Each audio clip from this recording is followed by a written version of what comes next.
اعوذ باللہ من الشیطان الرجیم بسم اللہ الرحمن الرحیم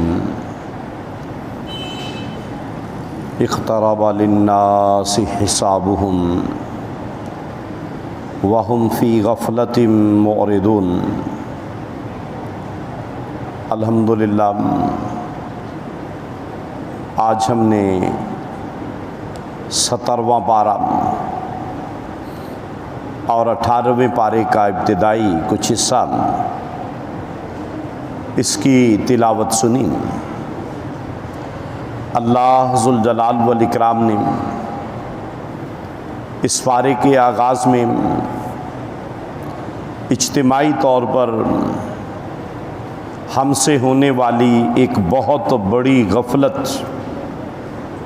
کہ جو غفلت ہمیں بہت بڑے خسارے میں بھی اگر اللہ کی رحمت نہ ہوئی تو مبتلا کر سکتی ہے، اور وہ غفلت یہی ہے کہ اللہ پاک نے فرمایا کہ لوگوں کے حساب کتاب یہ بہت ہی قریب ہیں، لیکن ان لوگوں کو اس کا احساس تک نہیں ہے۔ اور یقینی طور پر اگر دیکھا جائے تو یہ دنیا کی زندگی بہت ہی عارضی ہے۔ اب دیکھیں زیادہ سے زیادہ عمریں وہ 60 سال 70 سال، اور پھر یقینی طور پر موت، اور موت کے بعد پھر حساب کتاب کا آغاز، اور قبر ان مراحل میں سے پہلا مرحلہ ہے۔ لیکن ہم لوگ اس دنیا کے اندر اور اس کی دولت کے اندر اس قدر زیادہ غفلت کا شکار ہیں کہ ہم آخرت کی تیاری سے غفلت برت رہے ہیں۔ تو اس غفلت کو ہمیں ترک کرنا ہوگا، اپنی عاقبت اور آخرت کو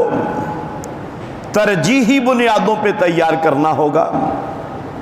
کیونکہ اللہ پاک نے ہمیں یہ دنیا کی زندگی دی ہی اس لیے ہے کہ ہم اپنی اخروی زندگی کی تیاری کریں، اور سب سے بڑا ہمارا مقصد وہ اخروی زندگی کی تیاری ہے۔ اور آپ صلی اللہ علیہ وسلم نے فرمایا کہ اے لوگو، جب بندہ پیدا ہوتا ہے وہ ایسے ہی ہے گویا کہ اس نے ایک سڑک کو پار کرنا ہے۔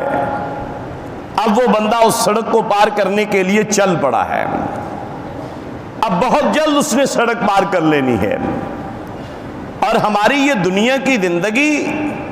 یہ عابری سبیل ہے، ہم جو ہے ایک سڑک ہے اسے پار کر رہے ہیں، ہم نے اگلی منزل پہ جانا ہے، اور اب اس سڑک کو پار کرنے کا ہمارا انداز، ہمارا طریقہ کار پیارے رسول صلی اللہ علیہ وسلم کے طریقے کے مطابق ہونا چاہیے۔ اور وہ ایک طریقہ ہے، متفرق نہیں ہے کہ بندہ سمجھے نہیں جی یہ سارے ہی طریقے ٹھیک ہیں۔ یہ بہت بڑا دھوکہ ہے جس میں ہم مبتلا ہیں، کیونکہ آپ صلی اللہ علیہ وسلم نے بالکل دو ٹوک انداز میں فرما دیا تھا کہ اے لوگو، میری امت کے 73 گروہ ہوں گے، ان میں سے ایک جنت میں جائے گا، 72 جہنم میں جائیں گے۔ صحابہ نے پوچھا جی وہ کون سا ہے؟ فرمایا کہ وہ وہی راستہ ہے جس پر میں اور میرے صحابہ ہیں۔ اور اس دن جس دن آپ نے یہ فرمایا تھا نا، آپ نے فرمایا تھا الیوم، آج کے دن جس چیز پر میں ہوں۔ اور یاد رکھیے اس دن جو ہے خالص قرآن اور خالص پیارے رسول صلی اللہ علیہ وسلم کی حدیث، قرآن و سنت ہی کا راستہ تھا، اور کوئی راستہ اس وقت ابھی جو ہے وہ دنیا میں نہیں آیا تھا۔ اس لیے اپنی آخرت کی تیاری کرنی چاہیے۔ اور اللہ پاک نے فرمایا کہ پھر وہاں پہ ہوگا کیا؟ فرمایا وَنَضَعُ الْمَوَازِينَ الْقِسْطَ لِيَوْمِ الْقِيَامَةِ فَلَا تُظْلَمُ نَفْسٌ شَيْئًا إِن كَانَ مِثْقَالَ حَبَّةٍ مِّنْ خَرْدَلٍ أَتَيْنَا بِهَا وَكَفَى بِنَا حَاسِبِينَ۔ اے لوگو، وہاں پہ ہم ترازو لگائیں گے، تمہارے اعمال کو تولا جائے گا۔ اس میں بھی بڑی حکمت ہے کہ اعمال جو ہیں گنے نہیں جائیں گے، تولے جائیں گے۔ اور معلوم ہوا کہ اس میں ایک بہت بڑی خوشخبری ہے ہر مومن مسلمان آدمی کے لیے۔ ایک مومن اور مسلمان آدمی کے دل کے اندر خلوص ہے، بڑی محبت ہے، آخرت کی فکر ہے۔ وہ اگر 1 روپیہ اللہ کے راستے میں دے رہا ہے، اب ممکن ہے جب اس کو تولا جائے گا، گنا نہیں جائے گا، تولا جائے گا، جب تولا جائے گا تو وہ 1 لاکھ کے برابر بھی ہو سکتا ہے، 1 کروڑ کے برابر بھی ہو سکتا ہے، آپ کے دل کے خلوص کی وجہ سے۔ جمیع عبادات اسی طرح ہیں، تولی جائیں گی، ان کے اندر خلوص اور پیارے رسول صلی اللہ علیہ وسلم کی اطاعت اور اتباع جو ہے اس کو شامل کرنا ہوگا۔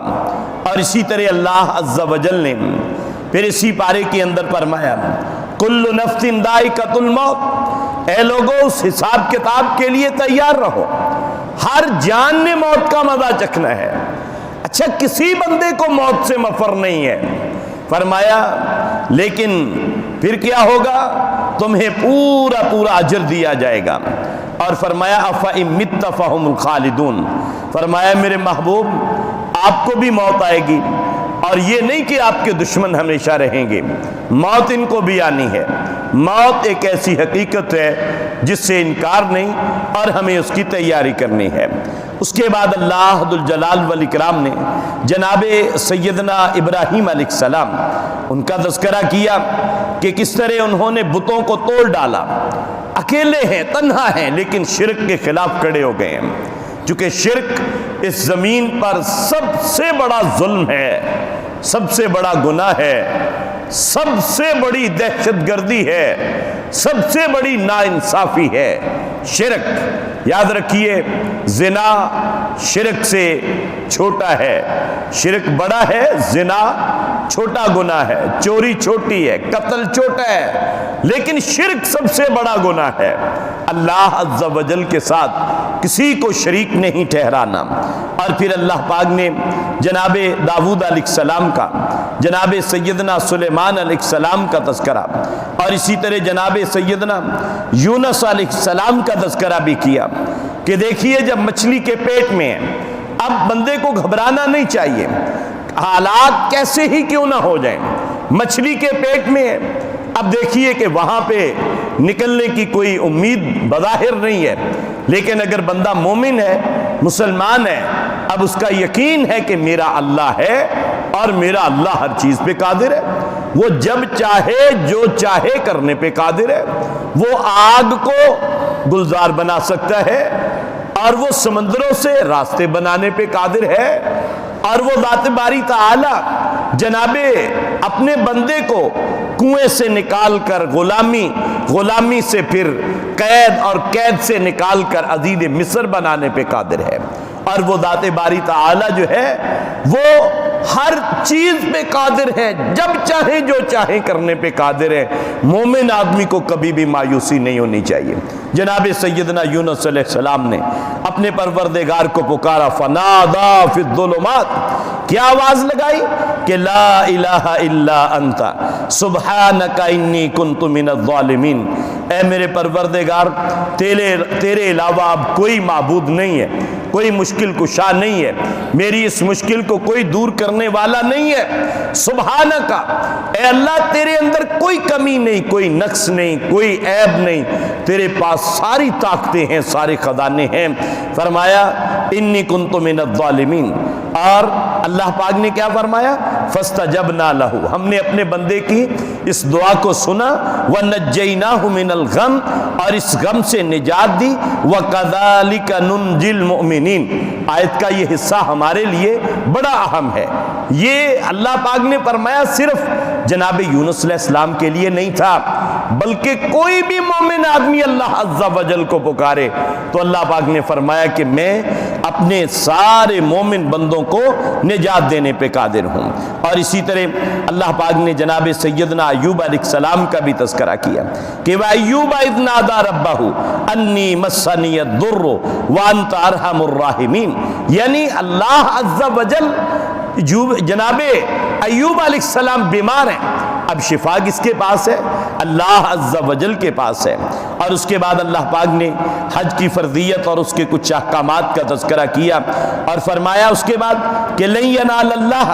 لحومھا ولا دماؤھا ولکن ینالہ التقوی منکم، اے لوگو اللہ عز و جل تک تمہاری جانوروں کے گوشت اور ان کا خون نہیں پہنچتا۔ اللہ پاک دیکھنا چاہتے ہیں میرا بندہ مجھ سے کتنی محبت کرتا ہے، میرے دل کے اندر، میرے بندے کے دل کے اندر میرے لیے کس قدر ڈر ہے، خوف ہے۔ اور اس کے بعد اللہ پاک نے فرمایا الذین ان مکناہم فی الارض اقاموا الصلاۃ وآتوا الزکاۃ وامروا بالمعروف ونہوا عن المنکر وللہ عاقبۃ الامور۔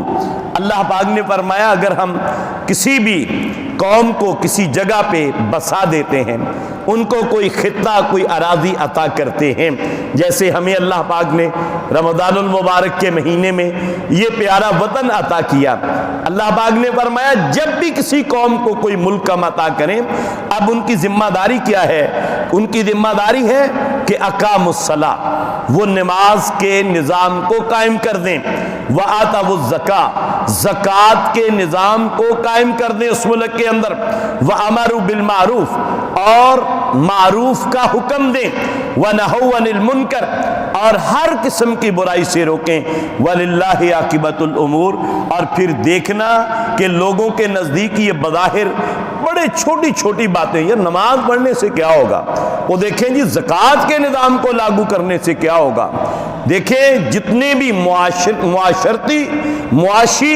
ہمارے مسائل ہیں ان سب کا حل اللہ ذوالجلال والاکرام کے ساتھ جڑ جانے میں ہے، اللہ کے نظام کو لاگو کرنے میں ہے۔ ہم مسلمان ہیں، ہمارا دعویٰ ہے کہ اسلام سچا دین ہے، اسلام اچھا دین ہے، اسلام کے احکامات عدل پہ، انصاف پہ مبنی ہیں، لیکن ہماری یہ کیسی دوگلی پالیسی ہے، ہمارا یہ کیسا منافقانہ رویہ ہے کہ ہم اللہ کے دین کو رائج کرنے کے لیے تیار نہیں اپنے ملک کے اندر، اللہ کے دین کو اور اس آئین کو، اس قانون کو جو اللہ پاک نے دیا ہے اس کو رائج کرنے کے لیے تیار نہیں ہے۔ ہاں اس کا مذاق اڑایا جاتا ہے، اس کے بارے میں باتیں کی جاتی ہیں، کوئی نعوذ باللہ اسے قدامت پسند کہتا ہے، کوئی کالا قانون کہتا ہے، کوئی کچھ کہتا ہے، لیکن لاگو نہیں کیا جاتا، یہ ہمارے ساتھ مذاق ہے۔ اس لیے ہمیں چاہیے کہ اگر ہم اسلام کو سب سے اچھا دین سمجھتے ہیں تو اس کو لاگو کیوں نہیں کرتے بھائی؟ لاگو کیوں نہیں کرتے اس کو؟ اس کا مطلب ہے کہ ہم اچھا نہیں سمجھتے، تو اللہ رب العالمین کے ہاں ہمیں اس کا جواب دینا ہوگا کہ ہم نے اس کے لیے اپنی زندگی میں جو ہے وہ کیا کوشش کی ہے۔ اللہ پاک نے فرمایا ان الذین تدعون من دون اللہ، اے لوگو یاد رکھنا وہ لوگ جن کو تم اللہ کے علاوہ پکارتے ہو، انفرادی طور پر اپنے مسائل کے حل کے لیے یا اجتماعی طور پر اپنے ملک کے مسائل کو سنوارنے کے لیے، تم جن کی طرف للچائی ہوئی نظروں سے دیکھتے ہو کہ وہ ہماری معیشت بہتر کر دیں گے جی، وہ یہ کر دیں گے، وہ کر دیں گے، اور ان کے نظاموں کو اپنی قوموں پہ مسلط کیے جا رہے ہو اللہ کے نظام کے مقابلہ میں، اللہ پاک نے فرمایا لن یخلقوا ذبابا، وہ ایک مکھی بھی پیدا نہیں کر سکتے، فرمایا وَلَوْ اجْتَمَعُوا لَهُ، اگر وہ سارے بھی جمع ہو جائیں، وَإِن يَسْلُبْهُمُ الذُّبَابُ شَيْئًا، اگر مکھی ان سے کوئی چیز چھین لے، فرمایا لَا يَسْتَنْقِذُوهُ مِنْهُ، یہ سارے لوگ اس مکھی سے